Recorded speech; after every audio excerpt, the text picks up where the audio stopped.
Sheriff, what's on your mind? You asked to speak with us about the incident. Yeah, so, Tariq, I appreciate you coming. Thank you very much.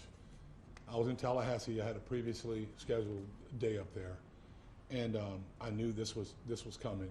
So I wanted to get back because I'm very forward about addressing issues that come up, and I want the public to know, and I want you all to know that I'm willing to sit down and talk about even the hard issues and answer the questions that that citizens may have, or and stuff like that. And I know I knew when this came forward and when it was time, I knew there was going to be time we needed to do this. So wanted to do it.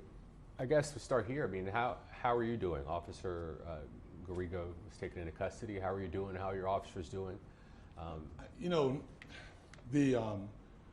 people that work directly with him, completely surprised, disappointed. We're all disappointed, but the wheels of justice have to turn, man.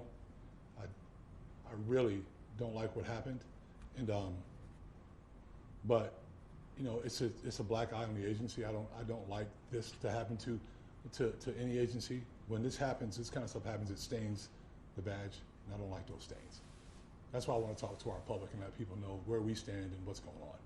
Yeah, our crime and safety analyst, Tom Hackney, as you know well, said this is the kind of thing that infuriates officers. I think he said because officers work so hard to do their job with integrity and honesty, and then one bad actor can reflect upon the entire agency. Are you concerned about that?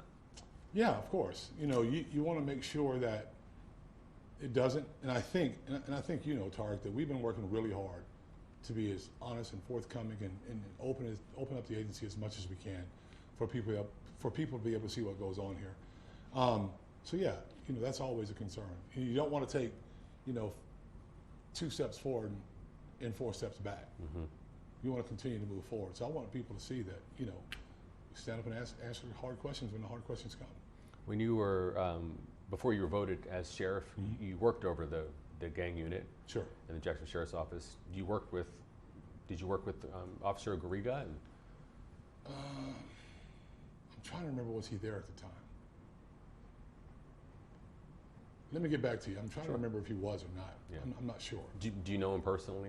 No, only from here. I guess what I'm getting at is, does it make it any tougher? And I think you kind of answered that question earlier.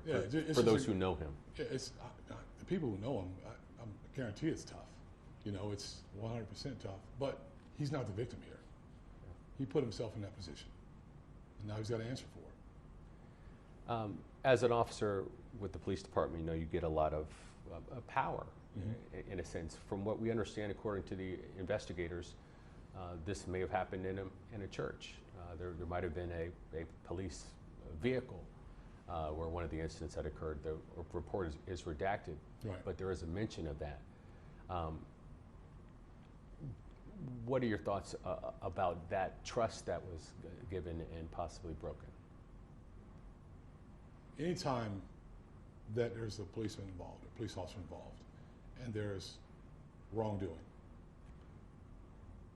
the public deserves to trust the people that are here to serve them.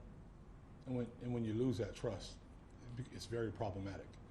And I can't really talk too much about their investigation. And I think Tariq, that since it happened there, that's why they took the lead on it. Whenever Sheriff Cook called me, we were there. Whenever the undersheriff called the undersheriff here, we're there to provide what they need. But they took the lead, and because of that, I won't say much about when and where and those details. That's up for them. That's up for them to tell you guys. But whenever the public's trust is violated, it's horrible for all of us. Do you find it odd that, police officers know they have investigative tactics?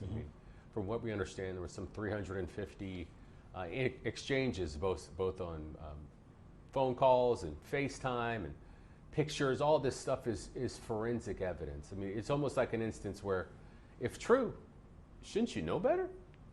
I think you should know better about all of it. If that's true. Like I said, I can't confirm or because I'm really outside of that, and it would be completely improper for me to talk about that because that's their case. But you should know better than any of it. It shouldn't even start. Shouldn't start. What else can you say? When did the Jacksonville Sheriff's Office know about the allegations, and what did the Sheriff's Office do, I guess, in conjunction with Clay County? It was my understanding they started the investigation March 8th after the mother had noticed some flirting between the two in church. Yep. At what point did you know? Probably pretty early on when it started. But I'll tell you, what we did was communicate constantly with the undersheriff. The two undersheriffs talked, and whatever he needed, whatever information he needed, whatever at that point we talked about having our people just being involved and listening, so that we could do whatever we needed to do when they were ready for us to do it. But we leaned heavily on them, on when they were ready, because you don't want to.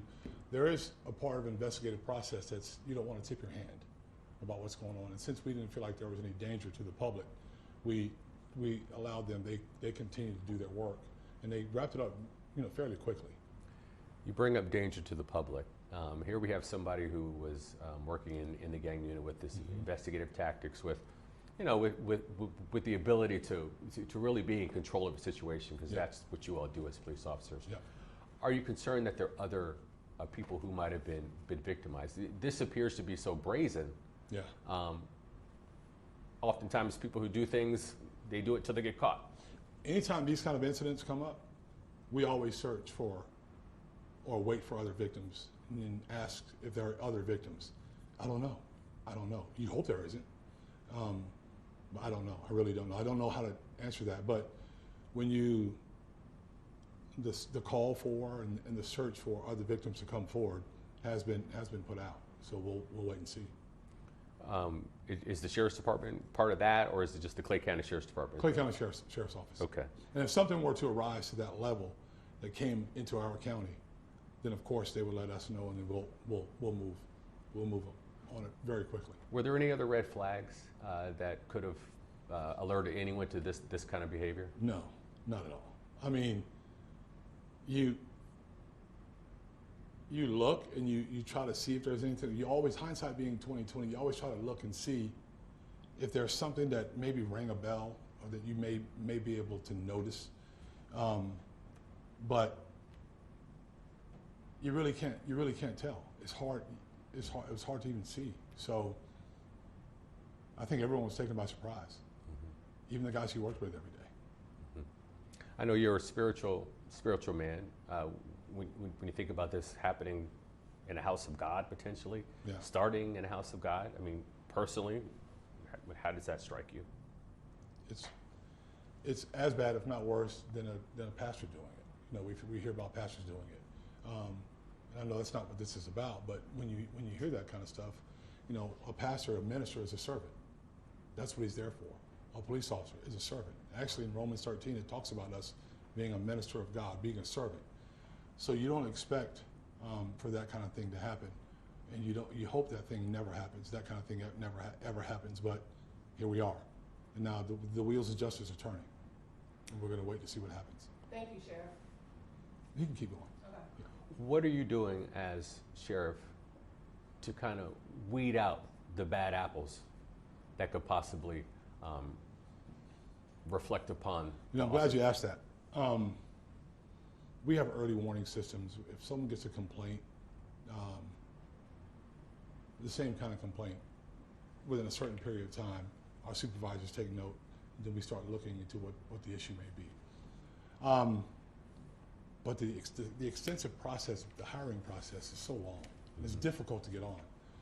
You think you can work through that process and weed out the individuals that mean our public no good. Unfortunately, doesn't always happen that way. And so we work every day to try to catch these things. But I say this, and I don't mean to sound slight when I say it, but you never know until you know. I mean, you never know until it rears its ugly head. Throughout my 32 years, there have been some very surprising and disappointing things that have happened all throughout my career. And you wonder, like, how did they get here? I know how hard it was to get here.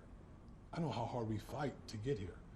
The process, the credit checks. I mean, it's very intrusive in your life, your personal life.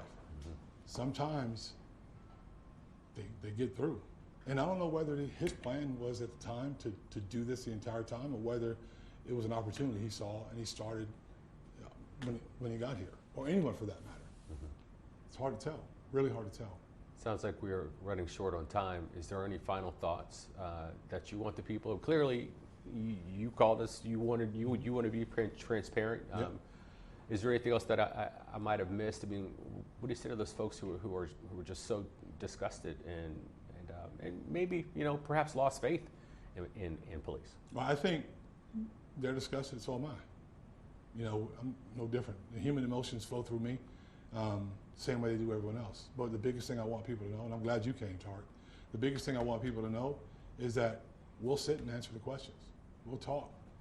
I'm completely an open book, where I can be. There's certain things I didn't answer because of, an ongoing investigation. There's a process in place, and you keep that. But once that stuff wraps up, then we'll do it. But just as like I'm ready to come out and stand in support of our officers when they do something, I wanted to get back from Tallahassee because I was in Tallahassee all day. I want to get back from Tallahassee and get you guys in here so I can talk to you and talk to our community and let them know that I understand their frustration.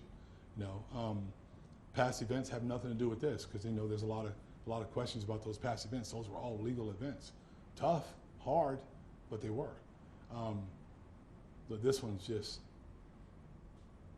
inexcusable, and don't want it to ever happen.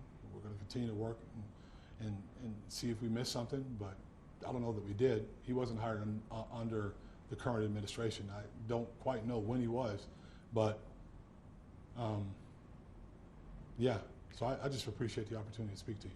Right. You guys coming out. Thank you, sir. Tarek, thank you, man. I appreciate it very much.